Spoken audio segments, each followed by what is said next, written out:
Jensen here. Tonight we are going to be making a pork Greek stew with some homemade naan and rice for dinner. So we're going to start by getting our bacon cooked up. We have also some pork that we're going to chop up in just a second. But I want to get our bacon going. We have about a half a pound of bacon, and I'm just going to try to chop it into some nice small chunks that we're going to cook up. This is going to give a nice, lovely flavor to our stew. That we're going to use some tomatoes, potatoes, oregano, bay leaves, cumin, just some all around some great spices in here. And we're going to serve it over rice and have some homemade naan with it. So I'm going to turn my Dutch oven on here to about a 6. And we're going to start putting in our chunks of bacon, about a half a pound. And we're going to let it start to saute up. And then while we're doing that, I'm going to cube up some pork roast. This is a picnic roast or a butt roast. So I'm just going to cube it up into some bite-sized pieces. I typically buy mine in bulk from Costco, like one of those huge packs, and I cut it up into 4 sections, and then I'll freeze them down so that I have always some pork roast in the freezer ready to use, because it is a huge amount of pork roast you get there. And it's just more economical to do it that way than to like get it at the grocery store in small little packs, especially with such a big family. And so we're going to cube this up into nice little bite-sized pieces for our stew. And this is sometimes called like a drunken Greek stew. We'll use a little bit of red wine in it, but it's just delicious. And it's kind of nice. I feel like today we had, we made some hot cross buns earlier today for brunch. I'll pull off this fat and just throw it away. And I feel like a stew tonight. We've had today it kind of warmed up a little bit, but it's getting now into the 60s, and it's going to drop tonight.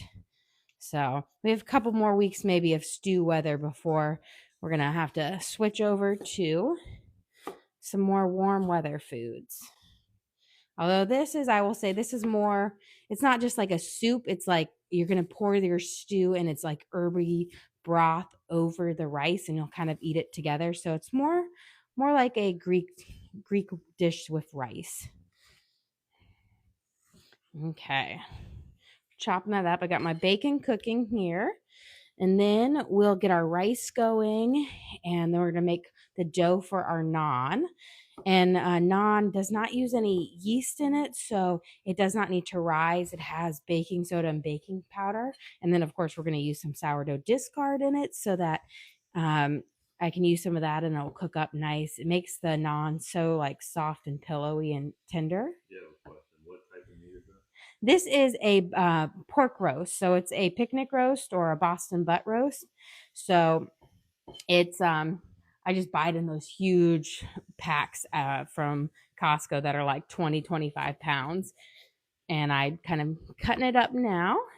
So this is like great for, you can do this roast like in a crock pot or an Instapot. You can also smoke it. It has a nice kind of marbling of fat around it. So it's a pretty tender pork versus, pork chops and stuff like that and pork loin can be a little bit more dry. This roast is more fatty, so it's a much more tender meat, which is great for any types of stews. And we're just kind of cubing it up here in nice, small, bite-sized pieces. Let me get my spatula out here. We're going to give this bacon a nice little stir. We want it to sweat out its fat. I want the bacon to cook up a little bit first before we add in our pork, so that there's a nice little bit of bacon grease at the bottom to cook the meat in. We'll add a little bit of olive oil if we need to. You never know. Sometimes bacon doesn't have as much. You can get a leaner cut of bacon that doesn't have as much fat on it. So we might need to supplement. There we go. And I'm cutting up about 5 pounds of pork roast. I did trim off a bunch of the fat. When I before I freeze it down, I try to trim off some big chunks of fat that you can see right away, just so that you have nicer cuts of meat. I always recommend trimming off the fat unless you're, grilling it or whatnot, where the fat will enhance it, because most of the time when you cook it up, it will just remain chewy and not as nice. So let's get this all cut up. And again, I'm aiming for pieces of meat about this big. You don't want it too big, because you want to be able to swallow it. Trying to keep my one hand clean. There we go. So we'll finish cubing this. Then we're going to do our rice. We're going to be using some, I think, jasmine rice today. We'll give it a quick rinse. I'm going to cook up about 3 cups, because again, this isn't just a soup. It's more of like a seasoned kind of thick broth that we're going to pour over our rice with it, which will just add more flavor and be delicious. And then I'm using a meat cleaver. This is a meat cleaver to cut through my pork and my things. If you do a lot of meat prep, I would say invest in a cleaver, because it does cut through the meat so nice, and it makes it a lot easier in the prep, especially if you're dealing with big cuts of meat and you need to kind of make them a bit smaller. I started using one about, I want to say 6 or 7 years ago. And I don't think I could go back. It just cuts the time it takes to prep meat in half. Okay, so we're done with that. I'm going to give our bacon a good stir, as you can see. And now I'm going to add our pork in there. We're going to start cooking it up. So this is, again, it's going to be more of a thick broth that we'll pour over our rice versus a soup. And get that all in here, and then I'm going to take this out of the way. Give my hands a quick rinse.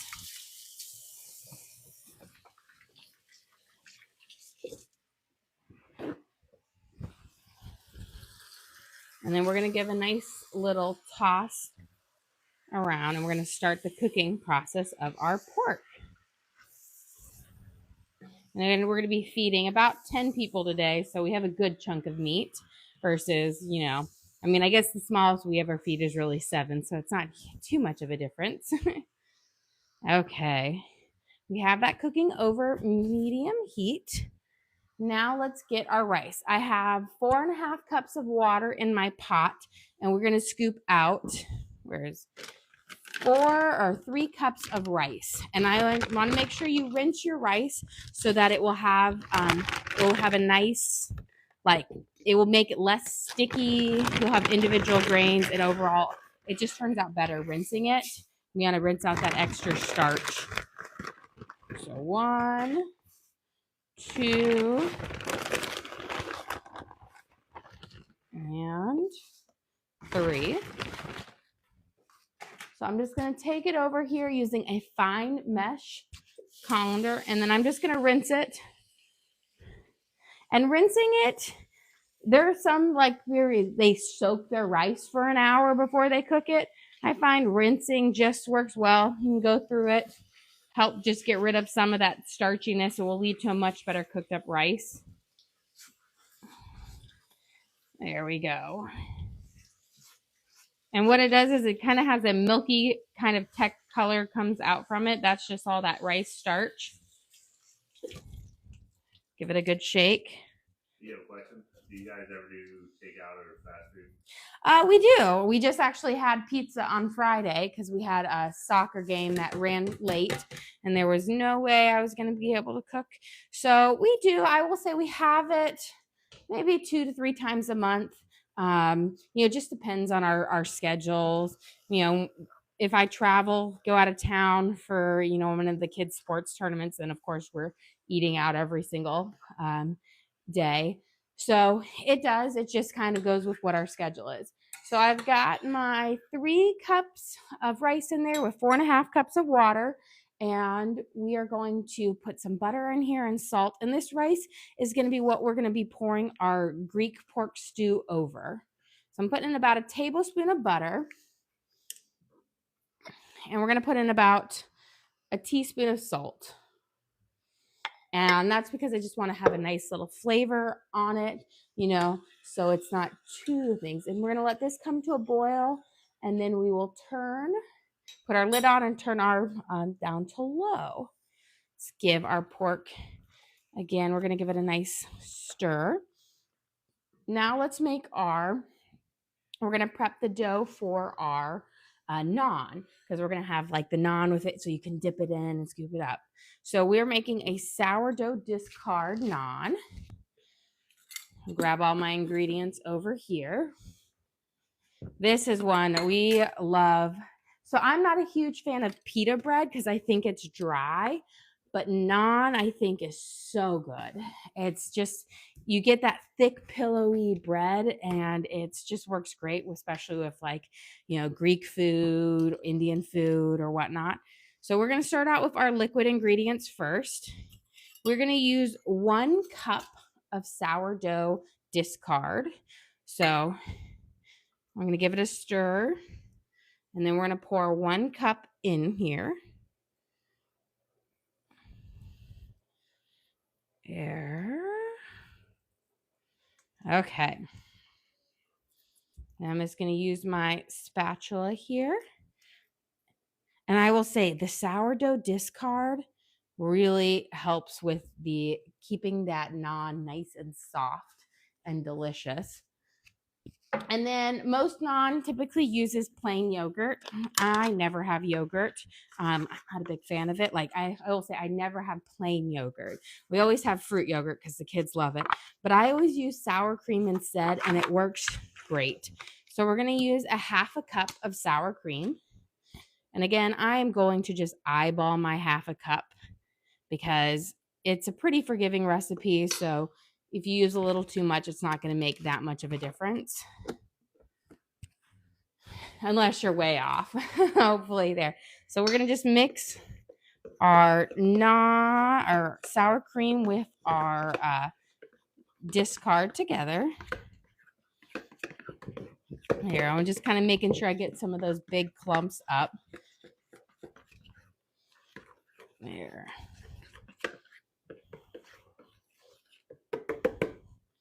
Okay, we're done with this spoon. I'm going to stir our pork real quick, because again, I want it to kind of cook all the way through. Start on this. We'll add some seasonings in it in just a second, but I kind of want to make sure it cooks off a little bit first. And we've got our sour cream in here. We've got our sourdough discard in here. Now we need to have some oil. We need about 4 tablespoons of oil. So again, I'm going to eyeball each one. So 1, 2, 3, 4. So I kind of visually know how much a tablespoon of oil looks like when it spreads out. So I like to do that because some things are just not really like fun to measure out because they leave everything really like dirty and slimy. So a nice good visual represent. So you want 4 tablespoons of oil. We're going to mix it in here. I'm just using my dough whisk for that. And then we are going to add in 6 tablespoons of water. Let me get to this. So there's 15 milliliters in it. So we want in a tablespoon. So 60, 70, 90. We want 90 milliliters of water. This is always good when you know your math, because then I don't have to count out 6 tablespoons. I can just use milliliters. We're going to add this in here. We're going to give it a good stir. This is going to make it a little bit thinner, as you can see, which will be easier to incorporate into our naan. There we go. Now we are going to be adding in our salt. We're going to do 2 teaspoons of salt.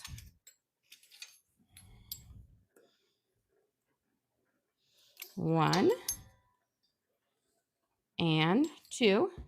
Then we're going to be doing baking soda. We're going to do a 1/2 teaspoon of baking soda.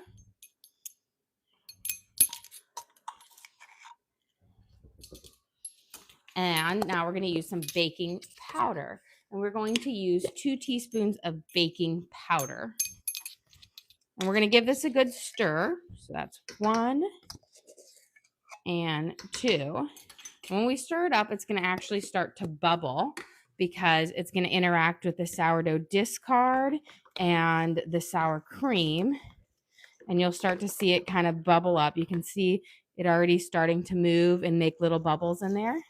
That's what's going to make our nice pillowy, soft naan. There we go. It's starting to rise up, get a little bit higher. I don't know if you guys can see it on there, but it's growing ever so slowly. So now we are going to add in 3 cups. I should hold up my 3, not 4. 3 cups of all-purpose flour. Okay. 1,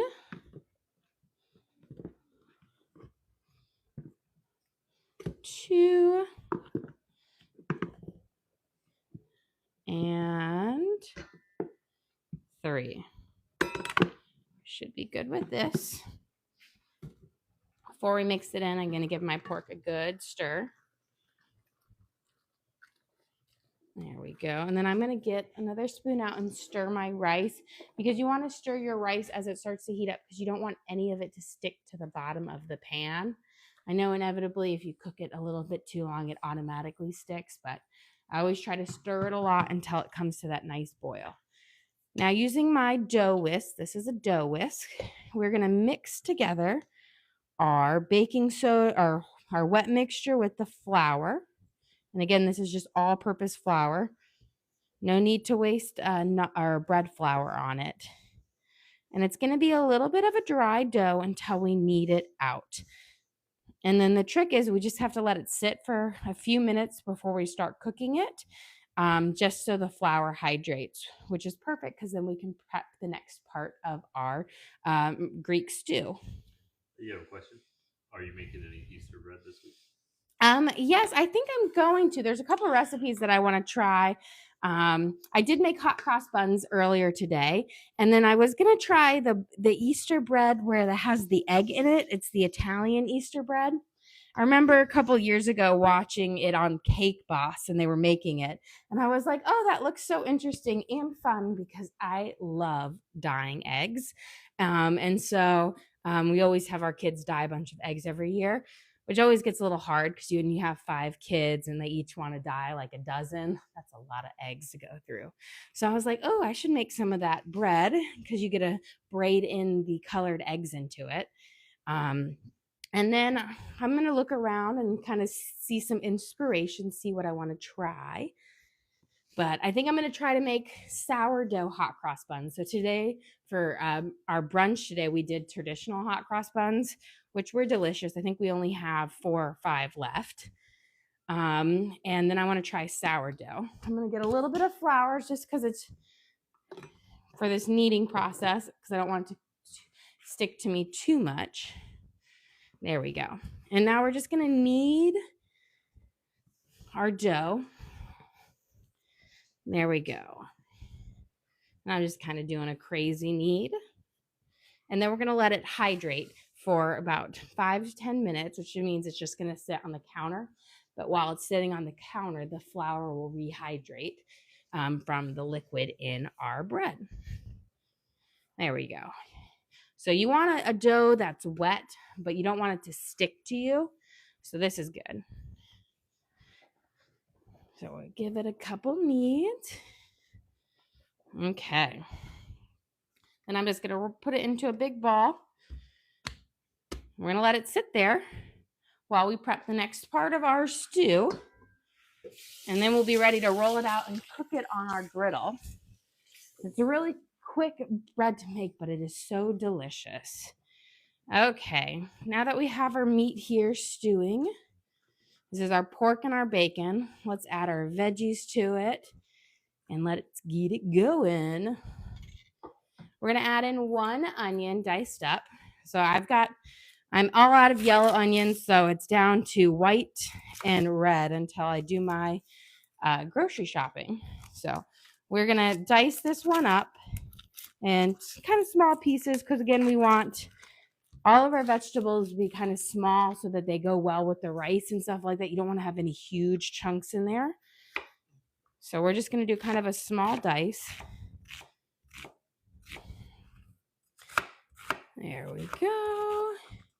And then whenever I'm dicing, I get towards the end, I always flip it. It just keeps it's safer because it doesn't slide as much. So I'm going to do about 5 or 6 slices across. And so that here I have just this little bit left. I always just turn it like this, and it just always cuts easier that way. And we're going to throw this in with our pork so that it can start stewing. Get those good flavors out. There. Give it a nice stir. Want to make sure all that onion kind of go down to the bottom. Perfect. And now I'm going to give our rice a little stir. It has a little bit of a boil on it. I want it to come to just a slightly higher boil first, but again, I want to stir it so that it doesn't stick to the bottom. But once it has a nice rolling boil, that's when we'll turn the temperature down and we'll put the lid on it. Okay, I've got just 3 stalks of celery. You don't need much in here, but I do love the flavor that it's going to provide for the stew. So it's more of just to add a flavor profile versus a filler vegetable. So I'm going to just slice them down so that we can have some nice small pieces here. And then we're just going to do some really small dicing on it.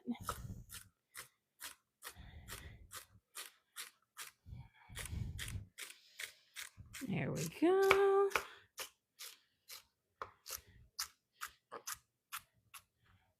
And then I'm going to throw these diced up celery in with our onions and our pork and our bacon.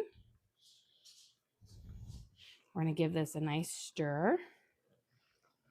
Again, that way it can all start to kind of like meld together. And now while we have those in, before I cut up my next set of vegetables, we're going to do a first round of seasonings. So we're going to actually have a couple rounds of seasonings that we add into our stew. We're going to use some bay leaves. So I've got, you can go back in there. We don't need that many. We'll save 2. I'll have enough for 1 more soup after this. Grab this little piece. We've got about 2 big bay leaves, and I'm going to crush these up into nice small little crumbs. That way I don't have to fish them out, because when they're smaller, they kind of soften up a little bit. And if you crush them small enough, you don't really notice them at all in there. But it helps their flavors come out. Okay, our rice is now at a good rolling boil right now. We've got lots of bubbles in here. So I'm going to give it 1 last stir. And then I'm going to turn my burner all the way down to low. And then we're going to cover it with our lid. Okay, we've got our bay leaves in there. Now we're going to use some cumin, some ground cumin. We want about a tablespoon, there we go, of cumin. Or, yeah, maybe just shy of a tablespoon. There we go. It keeps wanting to clump at the bottom. This is going to give you that nice earthy flavor to it, which will be delicious, but it will mellow out with the tomatoes and the red wine we're going to add. We're going to put in some oregano. We're going to put in about a tablespoon of dried oregano. There we go.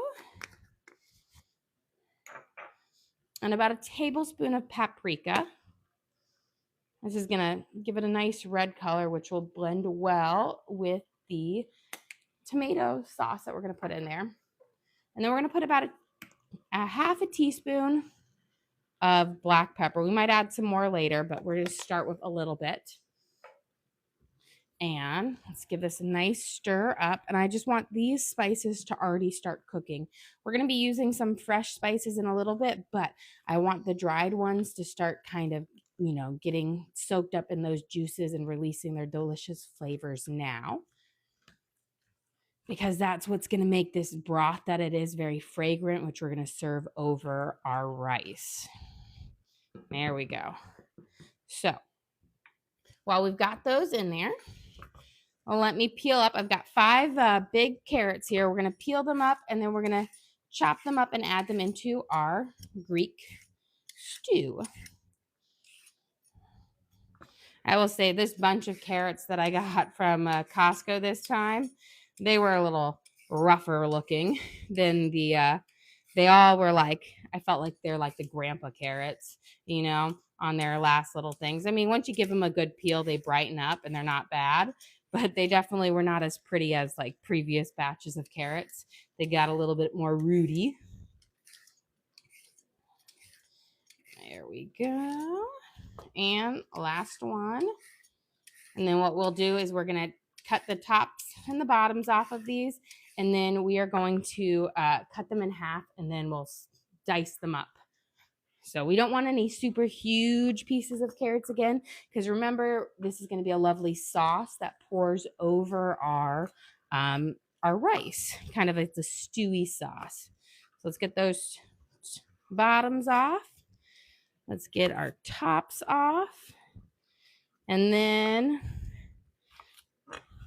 these ones can stay whole, and then just those thicker parts we're going to cut up. You could also use pre-cut carrots if you want it. You know how you can buy like those bag of crinkle cuts ones, or you could cut up baby carrots.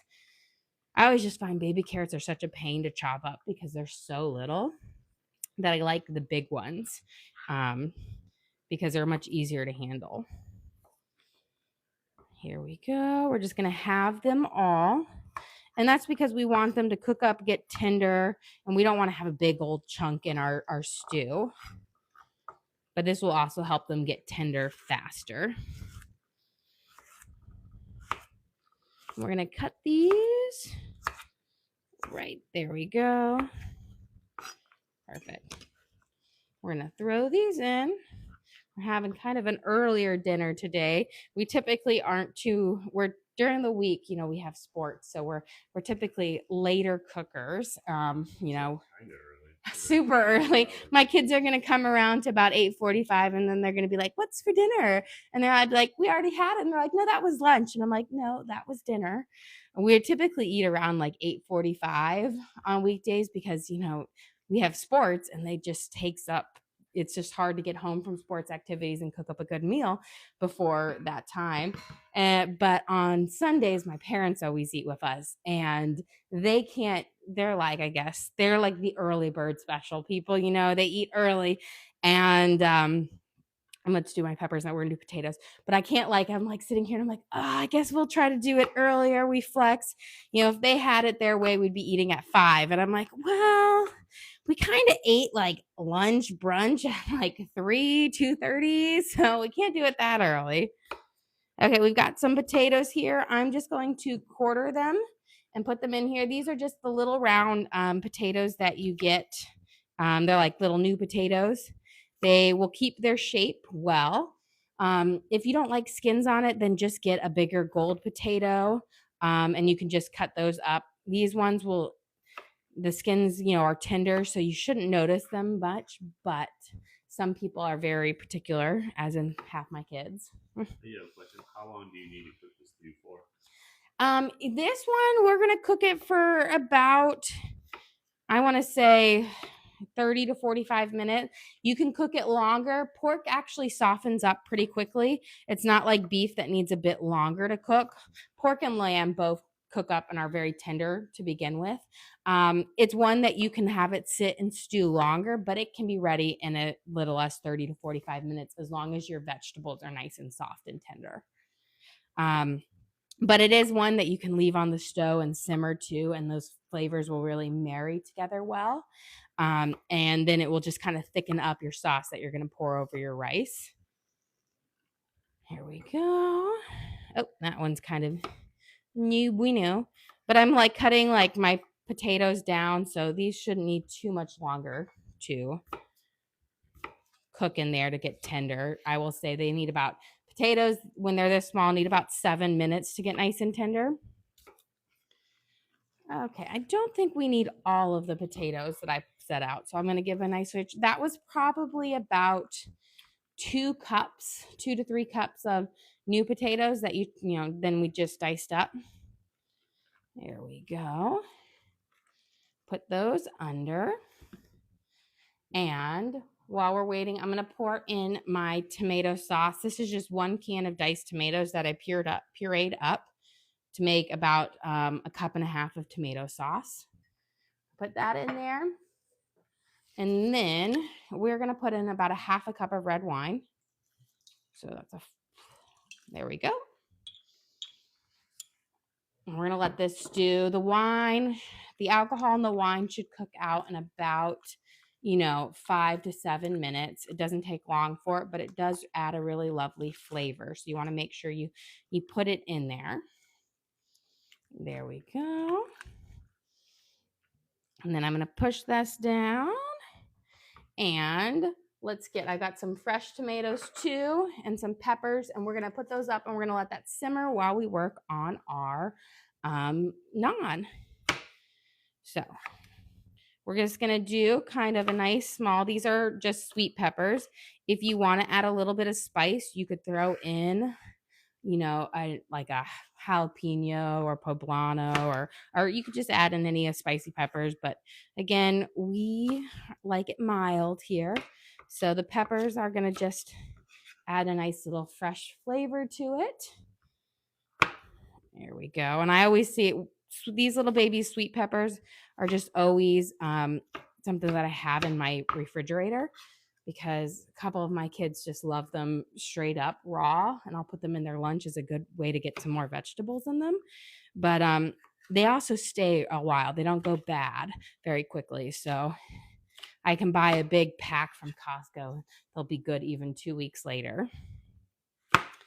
There we go. So we're about a handful. So it's going to be about equivalent to 2 bell peppers. If you're using bell peppers, I would stick with the red, yellow, or orange. I think they have a much nicer flavor.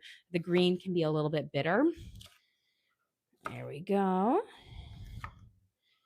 And perfect. We'll get this. I got 3 more. And we'll get our tomatoes in here, and then we'll get our naan going. We'll also be adding in some fresh basil, parsley, and thyme towards the end. So another round of spices too. But that's all of those will work together for our Greek stew. And again, we're going to serve this over some white rice and with our homemade sourdough discard naan. There we go. Last one up. I know I was debating whether I wanted to put some jalapeno in here, but I was like, ooh, I don't know. We can't. Last time I used a half of a jalapeno, and everyone in our Mexican stew we made last week, and everyone was like, ooh, it has a little bit of heat. And I'm like, that was just half a jalapeno for a big pot of stew. But they were all saying it was too spicy. There we go. Well, I just say they used a lot of sour cream in it. You have a question? Where can they find the recipe? We will always upload our videos on the link on our page afterwards. That's going to be the best way to access the recipes. I try to make sure I say everything out loud. And then as I get to it, I do try to make recipe cards. But again, our life is kind of crazy and chaotic with our 5 kids. So those don't come out as fast as often or as quick as I would like. And a lot of times, this is the food I'm cooking for my family, and I'm not one who typically follows a recipe. I make up a lot of recipes, or I'll look at one and then I improvise. So the best and most accurate way would probably to watch the video and cook along with it. But I do have several recipe cards out. But right now I have a backlog. I said people wanted last night we made homemade ravioli, and I did say I would get that recipe card out because that was a favorite in our house. And then we have a request for the hot cross buns we made earlier. So I do try, but it's a little crazy here. Youth sports takes a lot of time, let alone 5 kids. I mean, that might be the real kicker. Okay, we're going to stir these fresh tomatoes in.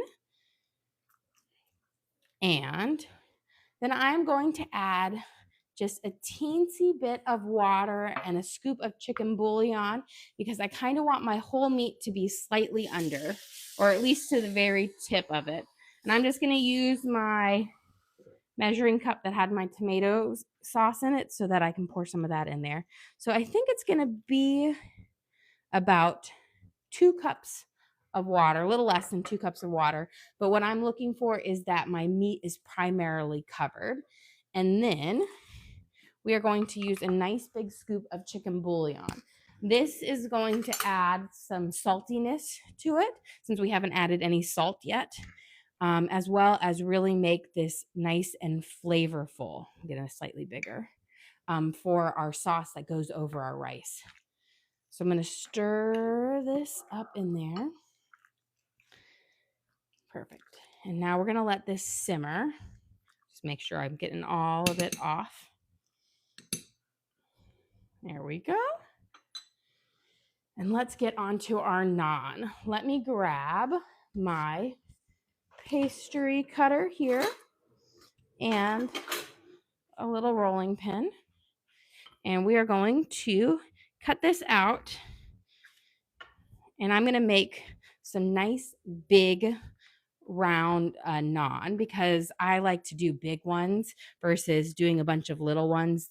That's more work. So we're going to start. I have 8, and these are going to be 8.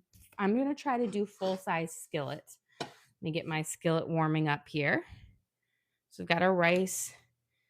And with naan, you don't need to butter the skillet. Remember when we made the dough earlier, we added in the oil.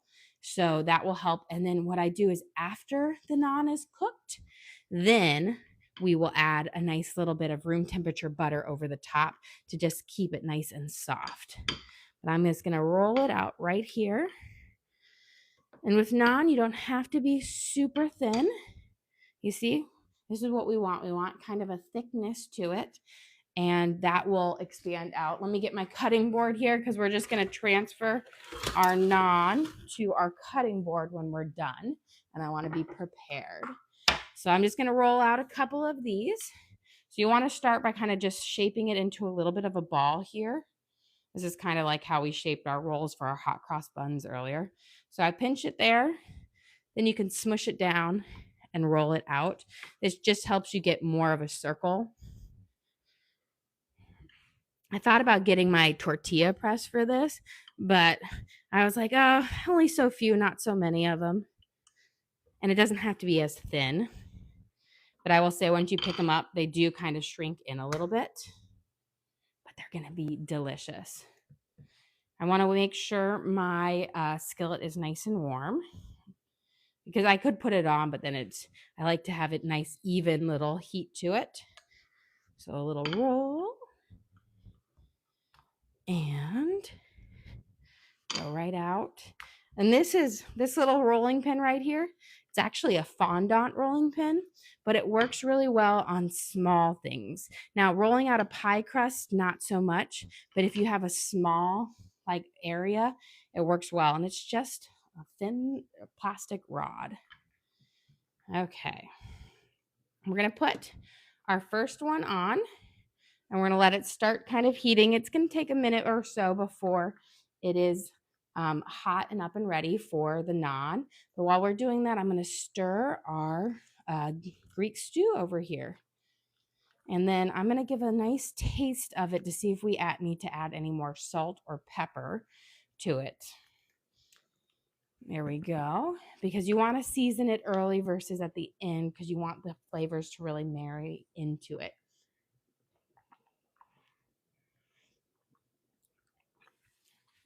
Perfect. Doesn't need any other salt or thing like that. Let's see. We're going to get a can of cannelli beans. You could also use butter beans if you wanted. And we're going to drain them and we're going to pour them in there. I always like to add my beans towards the end since they've already been cooked in there and they can turn to mush if you cook them too long. Let me get my little handheld colander. As with all beans, you don't want to pour them in. You want to rinse them because that starchy liquid will just ruin your stew. You want to give them a good rinse, get all of that off. As you can see, it gets bubbly. That's from the starch from the beans. Now, if you really don't want to waste that starch can actually be used in place of eggs in recipes, but I rarely ever, I've done it a couple of times before, but I prefer eggs. That's a good way if you want to switch it out in a vegan way. There we go. And just pop everything under. And then let's start prepping our fresh herbs that are going to go into it. So we have parsley. We're going to reach all the way over there. Thyme and some fresh basil. So let me get we're going to get a couple sprigs of thyme. And what I'm going to do is I'm going to try my best to get off as much of the leaves as possible, trying to minimize the sprigs because those will just be chewy in there. As I said, using fresh spices does take extra work, but it is the best way to kind of elevate your cooking because it is just it gives you a much more fresh flavor to it. And it just is so great. That's like why restaurant food always tastes so good, is because they do a lot of times use the fresh herbs. There we go. This one had hardly few. You got to be gentle on it so you don't pull the sprigs as well. And then I'm just keeping an eye on my naan over there. I can see it's starting to puff up, but it should still. It's always, the first one always takes like a hot minute because your skillet is not warmed up all the way. It's kind of like pancakes, your first set of pancakes always take like 3 times as long as the rest. But once your skillet's nice and hot and ready to go, then it will be good. Okay, we've got and now that we've things, it's going to be about a teaspoon of fresh thyme. All right, we're getting there. And we're going to take a good little bunch of Italian parsley. You could use flat. Italian parsley, if you don't know the difference, is flat leaf parsley. So here's kind of, you can see it's flat versus the other form of parsley is the curly one. They pretty much taste the same. But they typically, Italian's easier to find. So we're going to, again, take off these big sprigs. I'm going to use a good serving of this because parsley doesn't have a lot of flavor, so you need a little bit more of it, but it does provide a really pretty pop of green and just I would say the best way to describe it is just brightness to your food. It does make it taste like more fresh. There we go. Again, we're going to mince all of these up. I'm just trying to get these big stems out as much as possible because we don't want them in there. They just won't cook up as nice. Do you have a question? Do any of your kids like to cook? They are in the process of learning how to cook. They want to cook, and I think, well, I was going to say, my oldest daughter has no interest whatsoever in it. My son, he likes to help out and cook and do some of the things. And then same with my 9-year-old. And then Chef Teddy, he's on our streams a lot. He loves to help out, but he's 3 years old, so he's not very capable cook. But yes, they do. For the most part, they like to do it. They like to help out. They love being the taste tester. I think that is their favorite role in the kitchen, is who gets to lick the bowl, who gets to taste test. And whenever they go over to my mom's house, she makes Swedish pancakes, and they always help her with that. So I think they do. My goal is I wanted to teach them how to be a little bit more self-sufficient. So when they do go off to college or whatever, they can cook, some basic meals, which is nice, which is great why I'm doing these videos, because these videos will actually kind of be like a card catalog for them. So they can be like, oh, I really loved Mom's, this and this, and I can then cook it up myself. There we go. So we got our first one out. And I'm going to put this on now that we've got our thing nice and warm. I'm going to turn it down a little bit. What's your mix of boys and girls?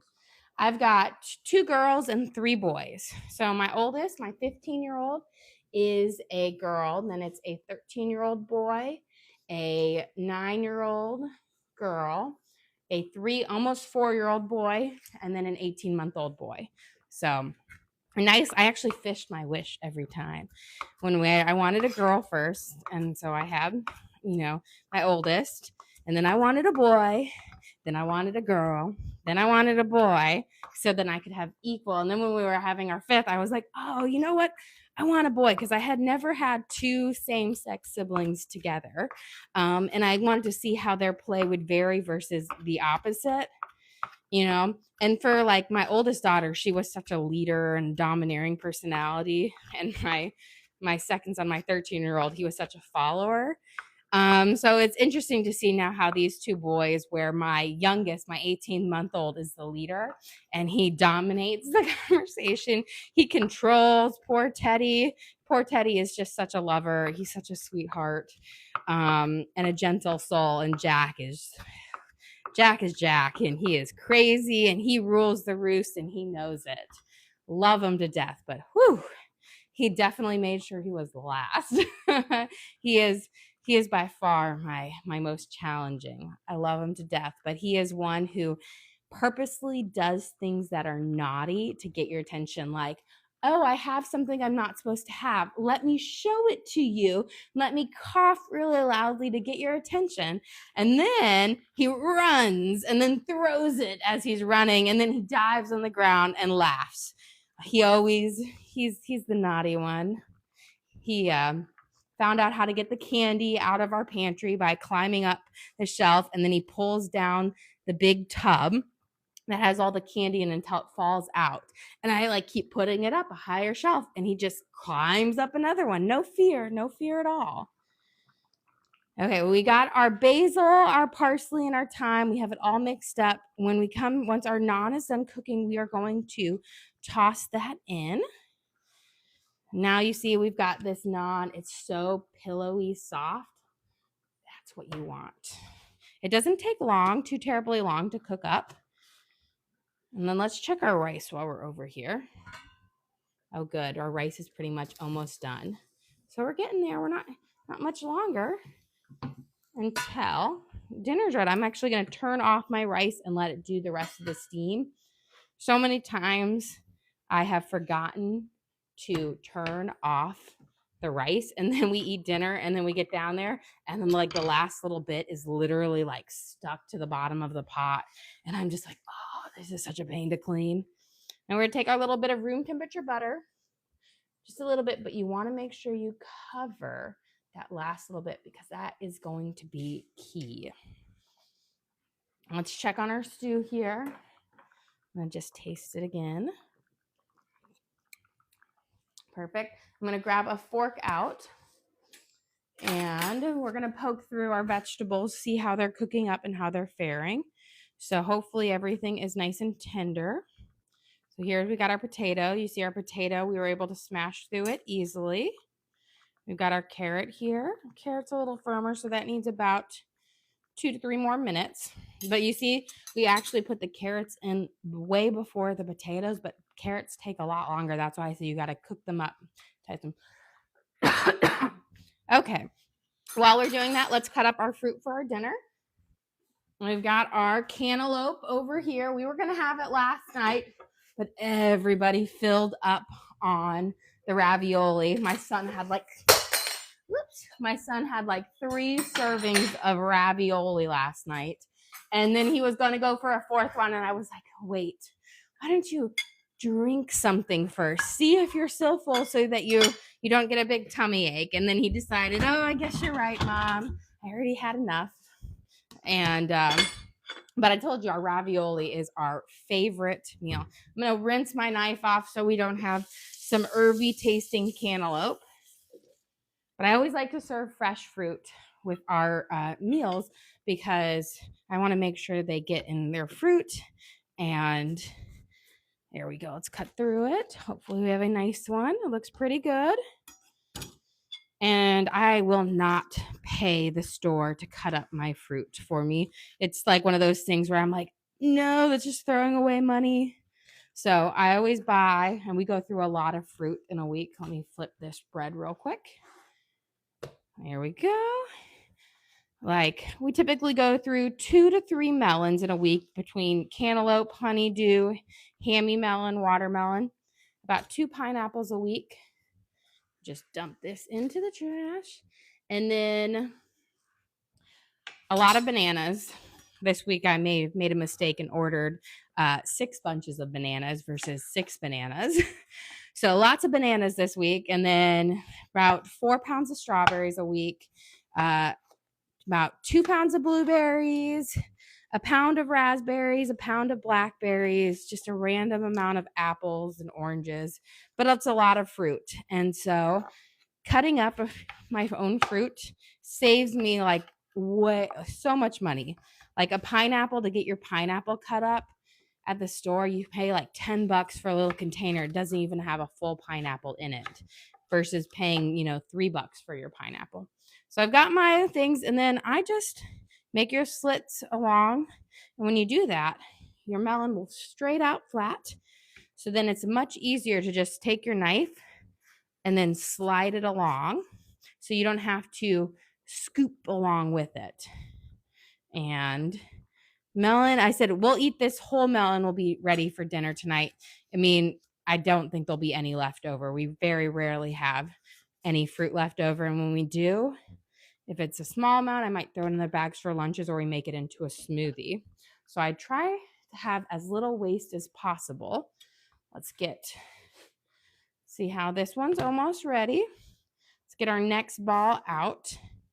We'll get that cut up, and then we can serve up some dinner.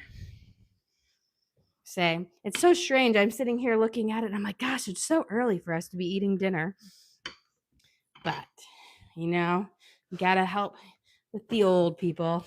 What are you making for second dinner? Second dinner, that's called leftovers. Everyone can have, they have hot cross buns, although we have a little bit of our sourdough bread left over.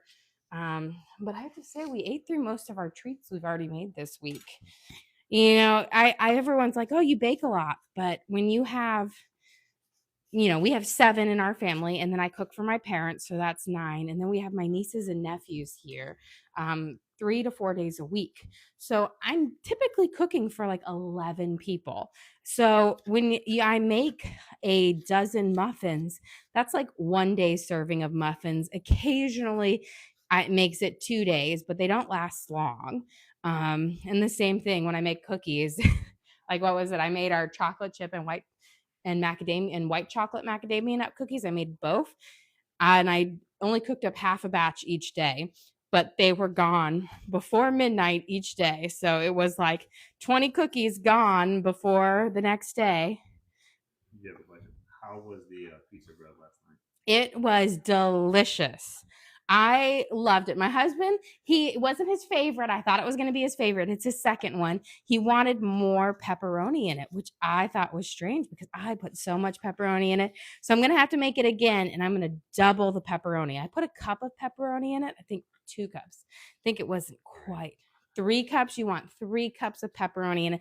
Then I don't know if that's going to be considered bread anymore. It's probably going to be considered a stromboli instead. Ooh, I should make sourdough strombolis. That might be delicious. See, look at this. But see, I'm already thinking ahead of things that I want to make. That's why everyone asks, oh, do you meal plan? And I'm like, no, because I make what I feel like for dinner every day. I get to decide, what we have. It's the perks of cooking. I love cooking too. But and I do cake. I will say I do take my kids' thoughts into consideration. I did make them ravioli yesterday. But I get to look there and I'm like, oh, what am I feeling like today? Do I want, something fried? Do I want something fresh or stewed? I get to have that power, which you don't get when you meal plan. And if you actually saw my house, it's crazy. It's like a grocery store. I have 4 full-size refrigerators, and then I have a huge kind of pantry walk-in. So I just have to go shopping in my own house to find the ingredients. And when we do restock day, it's pretty crazy. My kid, I will say my 9-year-old gets a little embarrassed when she goes grocery shopping with me because we always leave the store with 2 shopping carts. And her favorite thing is during our checkout, she goes, we're a really big family. And then she has to name off everybody and talks about it. And it's funny because, it was just normal for me because growing up, I'm the youngest of 10. So we always went to Costco or Sam's Club. We always bought in bulk. We always had 2 shopping carts. And so it's not strange, but for them, she gets a little embarrassed by it sometimes. She always feels the need to be like, we're not just eating this all for ourselves. And I will say, sometimes you do, like when I'm buying like candy or baking stuff, or you get something like that, or I do my restock where we restock all of the snacks. I do feel a little gluttonous because you've got so many that you're buying. You're buying every little thing because I have just plastic bins all over, like 10 to 12 of them that I restock at a time. And it does seem like all you're buying is like, junk food or snacks. And I'm like, well, this is going to last us a while, but there's a lot of mouths to feed. Okay, let's get this one on. And let's throw, I got the last piece of cantaloupe. Then we're going to throw in our fresh spices, and then I will show you guys how we serve it up, because the rest is just kind of wait time as I finish up the rolling. So I won't make you guys stay for that. But here we go. We got our cantaloupe there. Put this up here. Now we're going to get our fresh herbs in. Remember, we minced up fresh parsley, thyme, and basil. We're going to throw it in here. This is going to add a nice little brightness. We did use a lot of spices in the first part, but the fresh spices have to come in at the end, because otherwise you cook out their happiness, I will say. You have a question? Do you have a traditional Easter dinner that you cook? I've been doing lamb a lot. I typically do lamb lollies for Easter. And then I make my green bean casserole and mashed potatoes. This year, everybody really, it's kind of morbid, they really want me to add rabbit to the table. So yes, we'll be cooking up the Easter bunny, but we're going to do lamb and rabbit on for Easter, because, I said that's what we always had growing up, was lamb or rabbit. And so this year we're definitely going to throw in a rabbit in there. I haven't cooked rabbit in ages, so I'm going to have to kind of look up how we're going to do that. Okay, let's get ready to show you how we serve up dinner. I'm going to turn off my stew. Should be nice. And get a ladle for this. And then our rice. And then I'm going to show you guys how we're going to serve it up. So we've got our nice rice. And you're going to make a nice little bed on your plate.